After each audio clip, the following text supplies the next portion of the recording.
My name is Becca, and you're listening to the Dungeon Speak podcast. Once upon a time, in a quiet castle far away, echoes of gossip could be heard off the still waters surrounding this castle.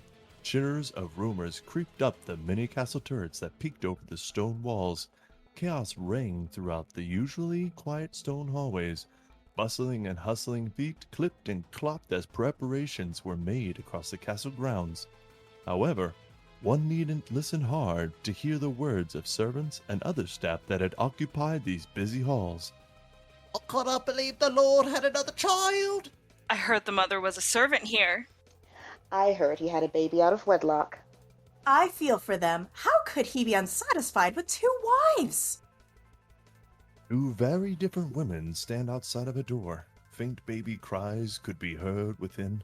A tall, red tiefling, black hair tied neatly into a bun on her head, Lady Damia, and next to her, a gray-skinned elf with long white hair that went down to her waist, Lady Minerva.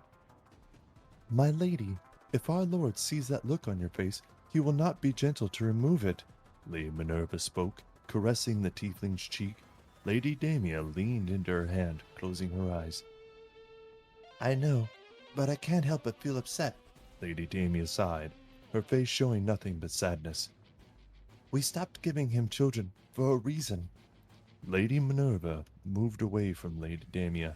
Her gray eyes stared at her hands as she fidgeted with her fingers, tears rolling down her cheek. Poor little Mavari. Another victim to the sick and twisted game.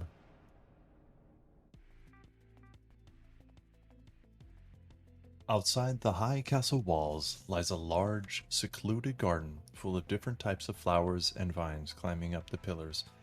It had a beautiful view over the lake, reflecting the vermilion sky that hung above where the sun and moon shared the space together. There is only peace in the garden, a safe haven for those looking for refuge. A place that could not be found inside the castle, however, as bustling and hustling could be heard from over the walls. Small whimpers can be heard from the flowers, a distinct noise from sounds of leaves rustling.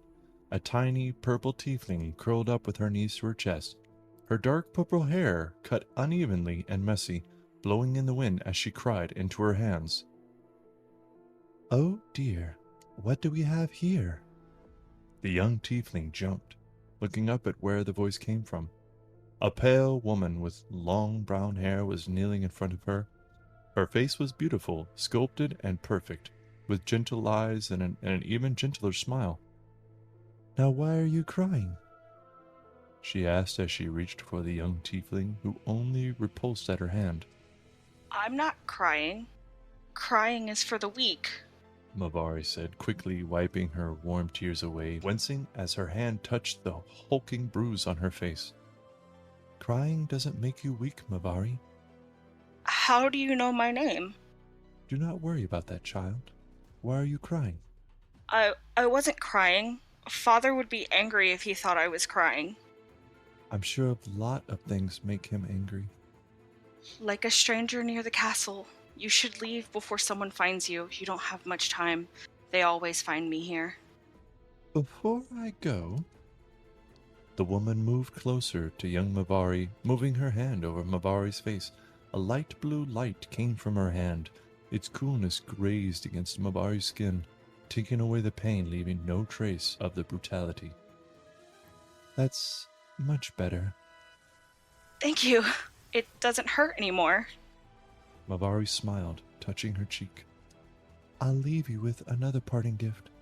The woman reached her finger out and touched Mavari on the heart with the same blue glow. Rustling could be heard from behind them. Mavari, you little bitch! Where have you gotten off to? Mavari's veins go cold and she turns back to the woman, who was already moving away. You'll see me again when you most need me, but know that I'm always there for you. The woman spoke, but it almost sounded like it was only in Mavari's head, like an echo in her own thoughts. There you are. A rough voice spoke, grabbing Mavari aggressively by her small arm.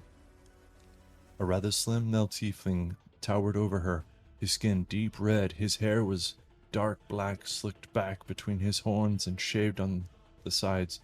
His bright yellow eyes bore into her, full of nothing but hatred.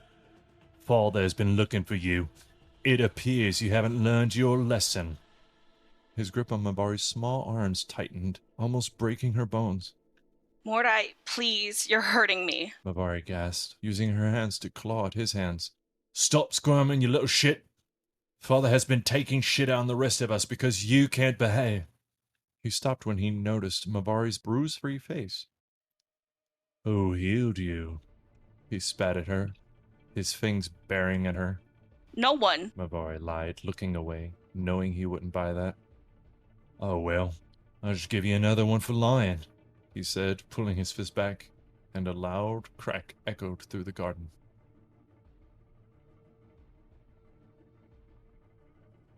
Inside of the castle, made of black stone, the banquet hall was livelier than usual. A celebration of birth and a welcome into high society. The night started with a feast, then a toast, and led to a dance. The first dance was performed by the celebrant and her father. Mavari, just barely 15 years old, danced with her father, Lord Morthos. Her small purple hand rested against his larger red hand. Lord Morthos was a tall and broad man, a warrior in noble clothes. He had thick black hair slicked back to keep up with his prestigious appearance. Mavari smiled up at him, never breaking eye contact from his bright, glowing orange eyes. She didn't dare look away, not down at her feet or even at the crowd. She had to hold a perfect posture, keeping pace with his movements. Good, Lord Morthos whispered, smiling as well. He led the dance with grace and a gentleness Mavari was not used to. You learn quickly. Lord Morthos spun Mavari out, and they bowed at an arm's length away from each other. We do not fail. Mavari replied to him, meeting his gaze after looking out to the crowd.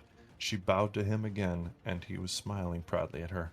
Mavari was unsure if it was genuine or not. Mingo, the young nobles are eager to meet you, her father said before walking back to the head table, sitting between a red tiefling woman with black hair and a gray-skinned elven woman with long white hair. As Mavari began to mill through the crowd around the dance floor, a gentle hand grabbed her own. Mavari spun around to find her sister, Nethdani. Dance with me. Nethdani commanded, not allowing Mavari to refuse. Nethdani was beautiful, tall, and curvy. She had similar red skin tone as her father, but her hair was a beautiful silver color. Of course. Mavari said, allowing her sister to lead her back to the center of the banquet hall. Nethdani took the lead as she was taller than Mavari. Do you remember your task? Nethdani asked, smiling and looked like she just told Mavari a joke. Mavari returned the smile, though not as convincing as her sister. Yes. Befriend Prince Waylon. Mavari said, her eyes looking around the room, searching for the young prince as they glided around. Don't let my training go to waste. You'll never be me, of course. But apparently the young prince has a hero complex. Be his damsel. Nethdani looked back at Mavari, her yellow eyes bore into her. Mavari nodded, not allowing Nethdani to find anything in her expression to use against her. Their dance was interrupted by a noble, the Archmage Cassius.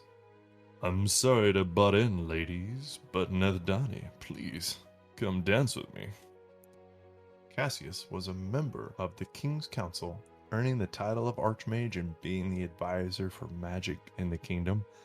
He was well respected, even though he was young. Oh, I would never refuse a dance with you. Nethdani smiled, taking his hand and moving away. Mavari watched her sister briefly before exiting the dance floor. She made her way against a far wall, standing by herself. She knew it was time to start the plan. Time to look like a lost little lamb. Mavari began to play with her hands, looking around the room at all the guests. She was searching for a young prince. Mavari did not realize that the young prince was looking for her as well. Prince Waylon stopped in his tracks as soon as Mavari's eyes made contact with his eyes. Mavari smiled shyly and quickly looked away, trained to look nervous on command. She looked back at him. He wasn't moving towards her, but blushing ear to ear. Prince Wayland was trapped.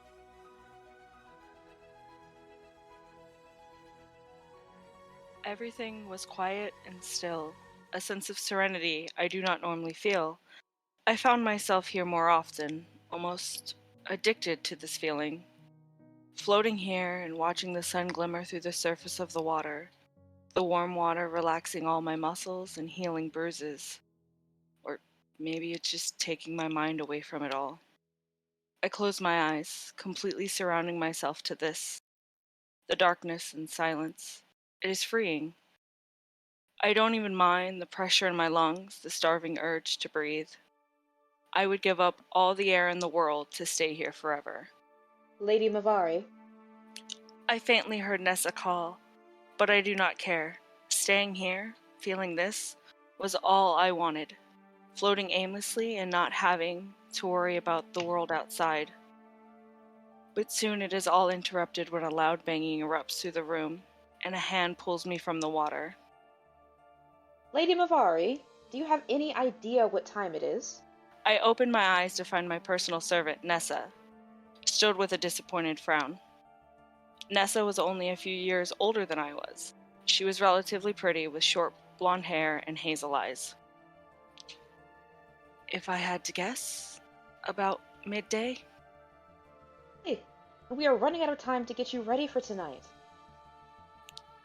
I push my long, dark purple hair out of my face, smoothing it down.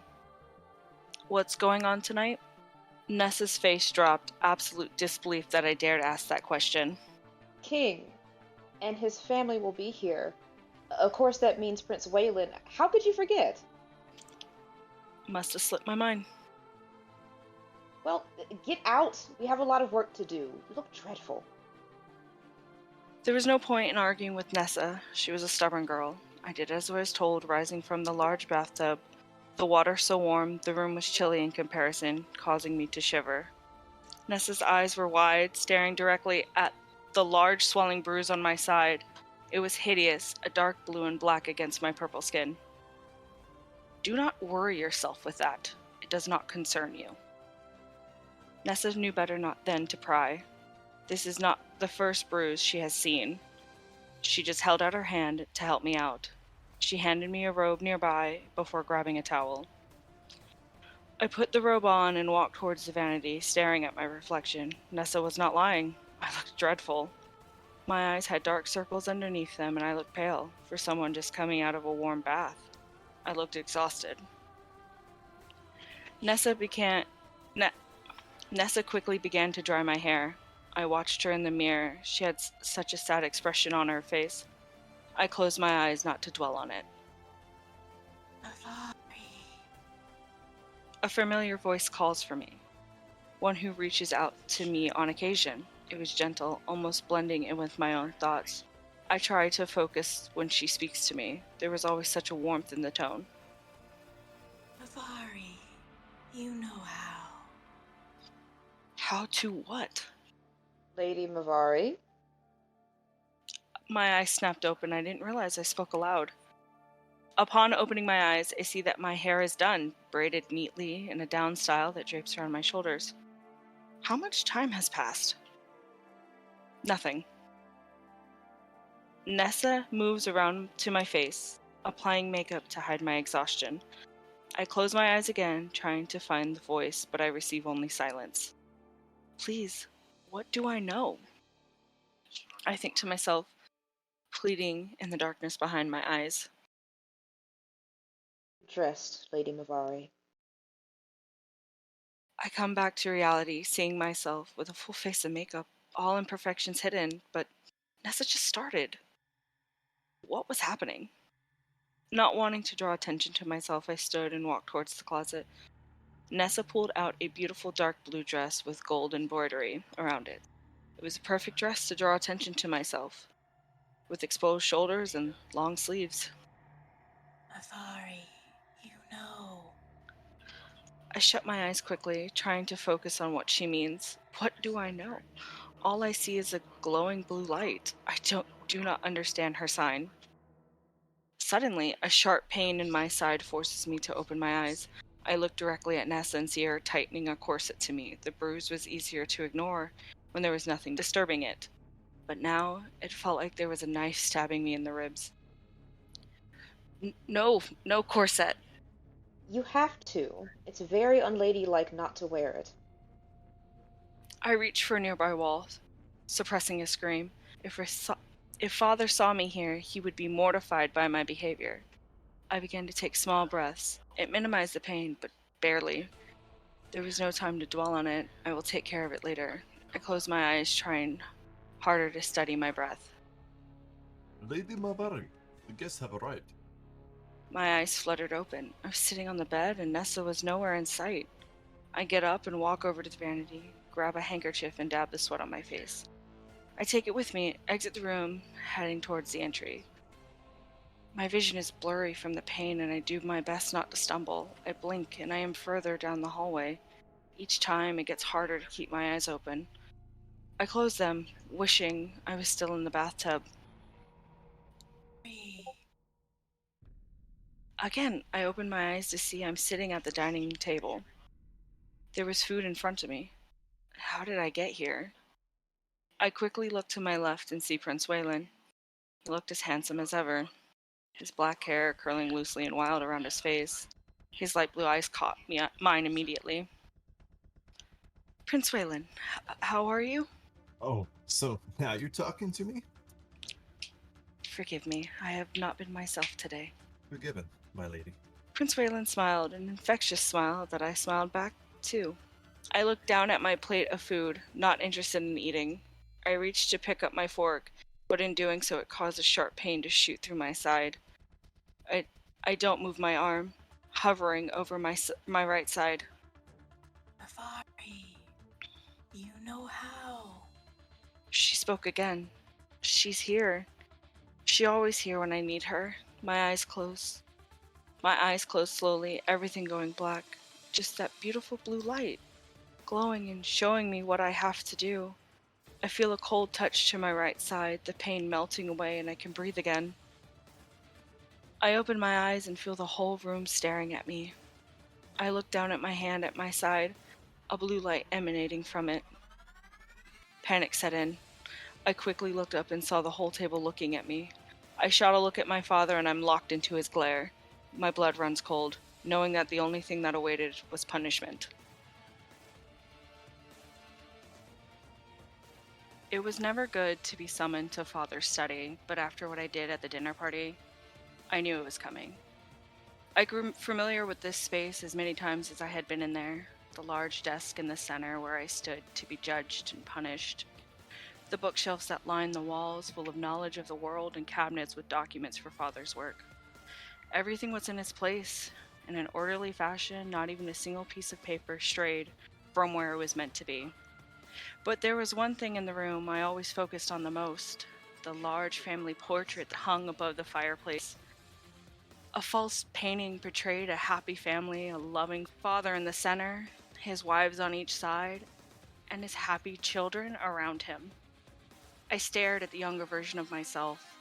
A feeling of hatred washed over me. I could not look away from the eyes of a younger me. Those orange eyes, the only real similarity I shared with my siblings. I could not stand the look on my face. How happy I looked. How much I did not understand. The urge to tear that painting apart was powerful, but I resisted.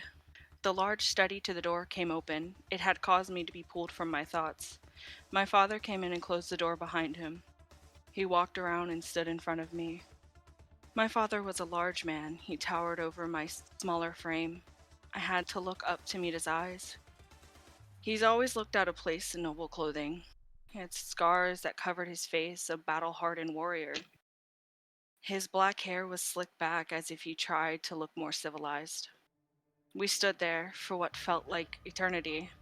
His bright orange eyes never looked away from me. He studied my every movement, every breath I took.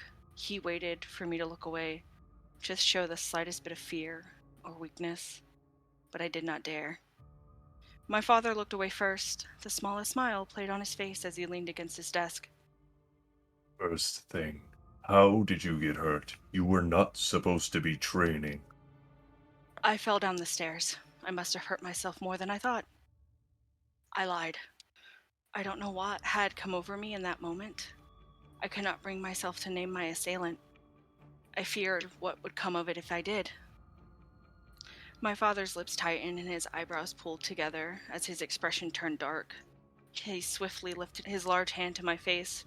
His hand covered most of my face, gripped it so tightly that I thought he would snap my jaw in half.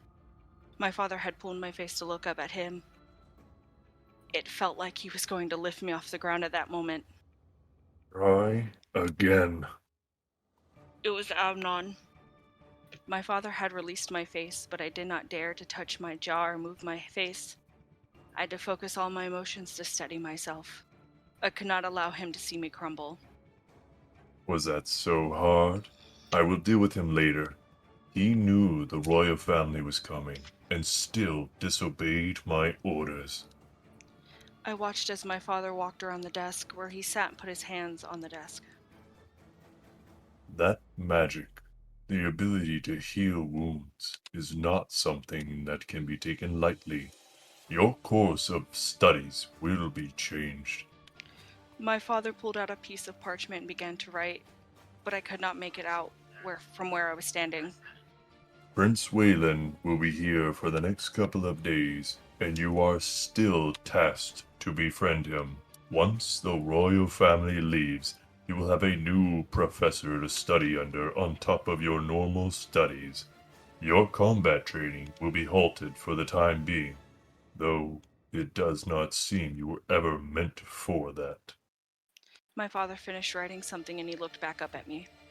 Do you understand? Yes, sir. I will not fail. Good. Now leave and get some rest. You have to entertain our guests during their visit. I curtsied to my father and left his office. I would wait until I was further down the hall to remove my shoes and break out into a full sprint to my room. I could not reach the safety of my room fast enough. I could finally let out all my emotions, everything I had to hold in. As soon as my door closes, I dropped to my knees and cried.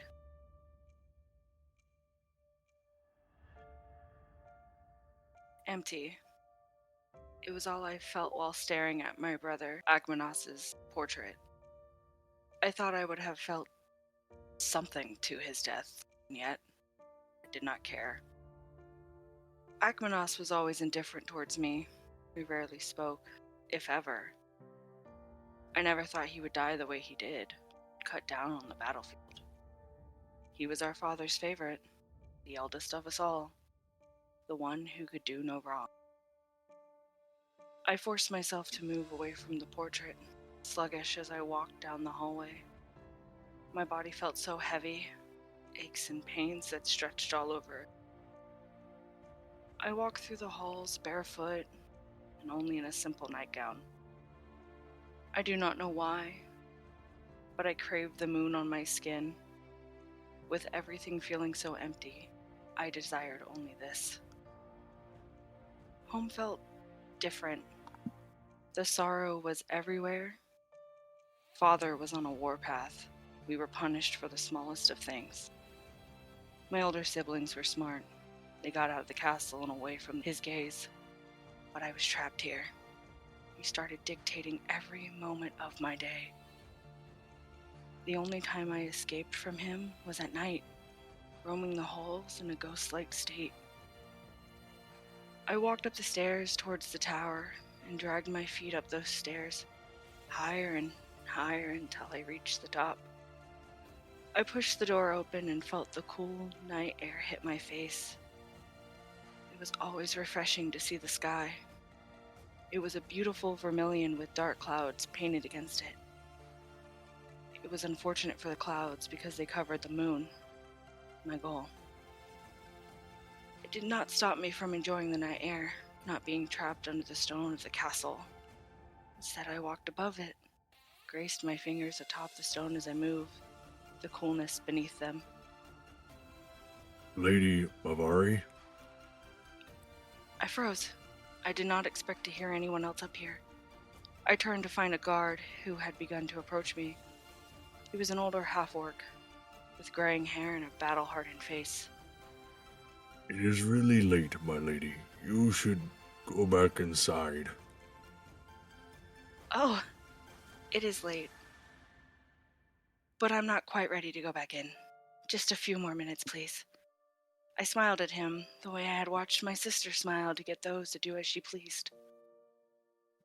Fine, I'll make my rounds, but you better be gone before I get back.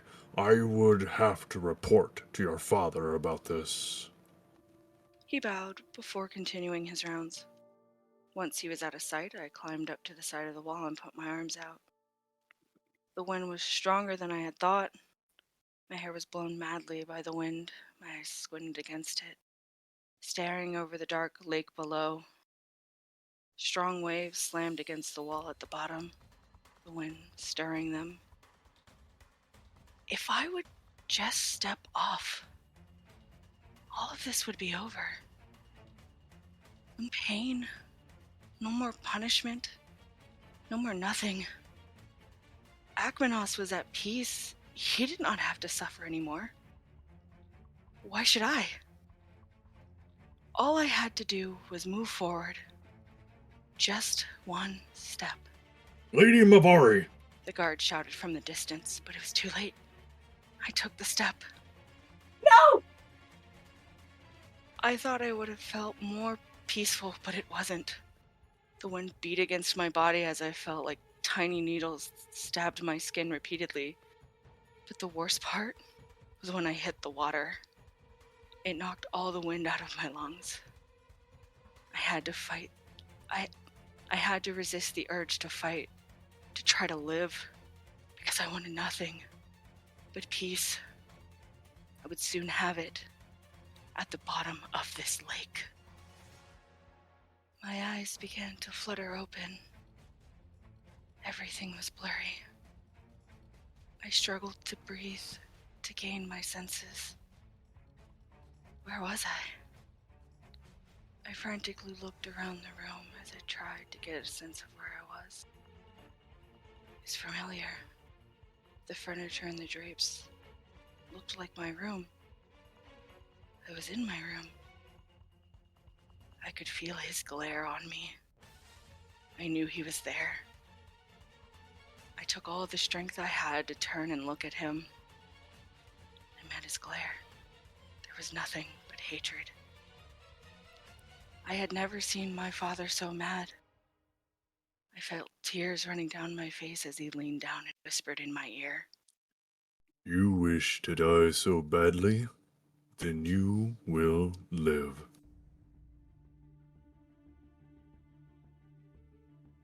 These events were so trivial, large parties where the nobles just drank and mingled, where they spent their entire night trying to deceive others, or the grandstand they displayed. It made me sick to my stomach. They danced, they laughed, they pretend that everything was perfect.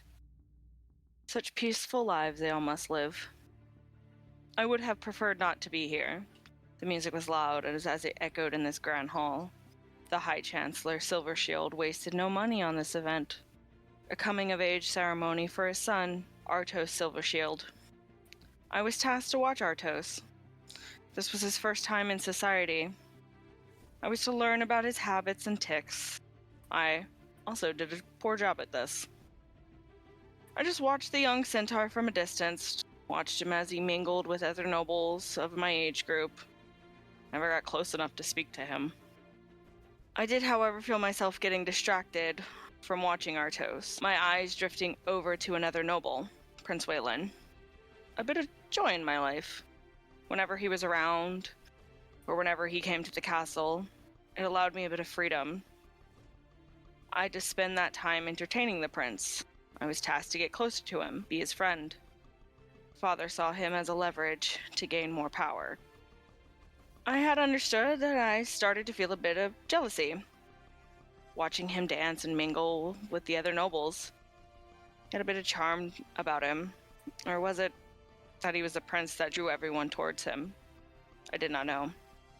He was handsome, had bright blue eyes that glowed and curly black hair that whisked around like smoke. His skin was gray and he was tall. I understood the appeal to him. I stared as he danced with Camilla Chambers, the daughter of the High Steward. As they danced around, our eyes locked from across the room and stayed there the whole time. When the song finished, I smiled at him and gave him a courteous bow. I set my eyes back on young Artos, who was speaking to a lower noble, someone trying to climb the ranks, no doubt. It was a miracle. They were even invited, I'm sure. I began to move closer to Artos when a strong hand grabbed mine. I spun around quickly in a panic to see Prince Wayland tower over me. Here for a dance, Lady Mavari. Yes. I thought you would never ask.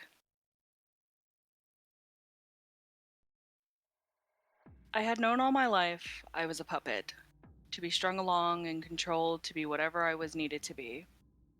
Forced to attend elaborate parties or to work in a healer's tent for a war I wanted no part in.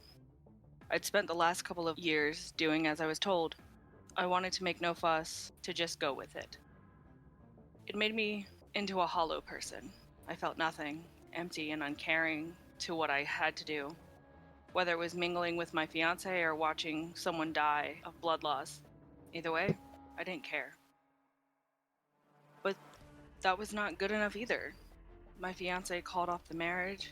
He said I was a shell of who I used to be. I could only imagine how angry Father was with me. I didn't expect all of us to be summoned, though. When I opened the door to Father's study, I saw all of my siblings waiting. What's left of us. Their eyes locked onto me as soon as I entered the room.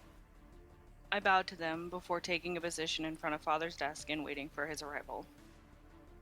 Baracus sat in one of the chairs in the corner as he read one of the books he took off the shelf.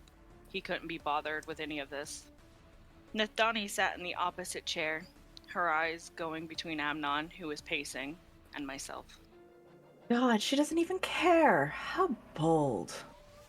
Nethani spoke. I knew she was just trying to upset Amnon more. Arrogant little shit! This is your fault! Amnon shouted as he slammed his fist onto a wall. It seemed to work. Nethani was good at getting under people's skin. I stared at the family portrait on the wall, a lie of what this family was. I could still hear them talking, but I decided to drown them out until Father got here. I would have preferred to just take my punishment without them as an audience. I was snapped out of my mind when a rough hand grabbed the back of my head, a fistful of my long, dark purple hair. The hand forced me over to the wall, pinning me against it. You couldn't do one measly task? All you had to do was keep Prince Wayland under your thumb, and you had have been set for life. Crack. You had to fuck it up! Amnon slammed my head against the wall as he screamed in my face.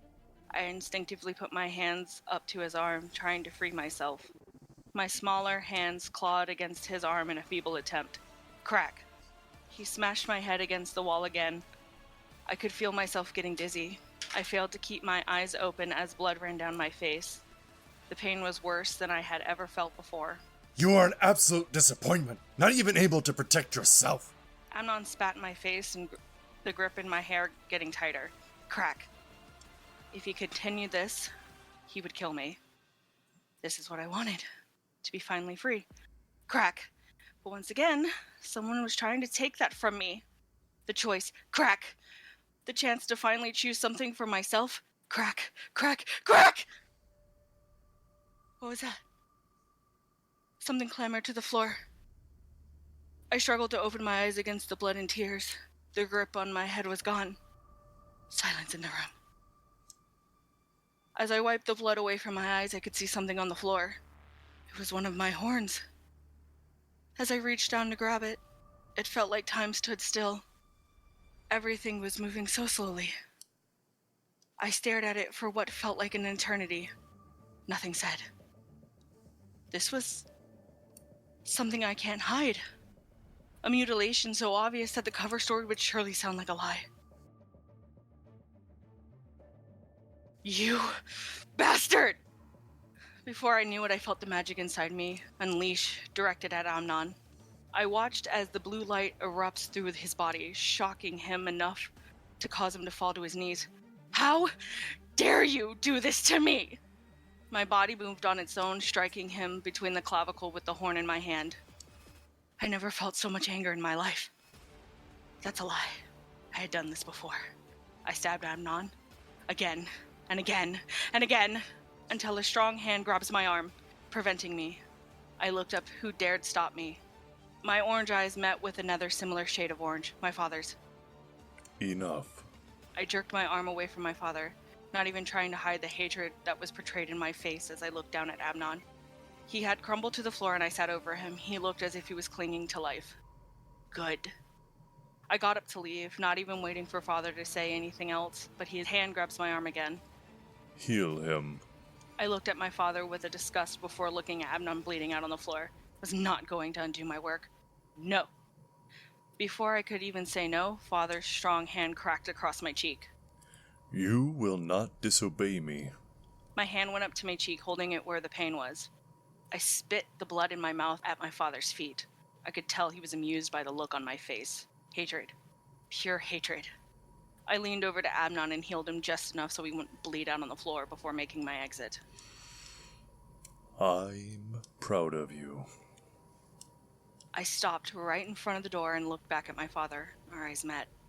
After all these years, I thought I would be happy to hear those words. But I wasn't. I was disgusted. I knew at that moment I would do everything in my power to stop being one of his mini puppets. From here on out, I was going to control my life. All right.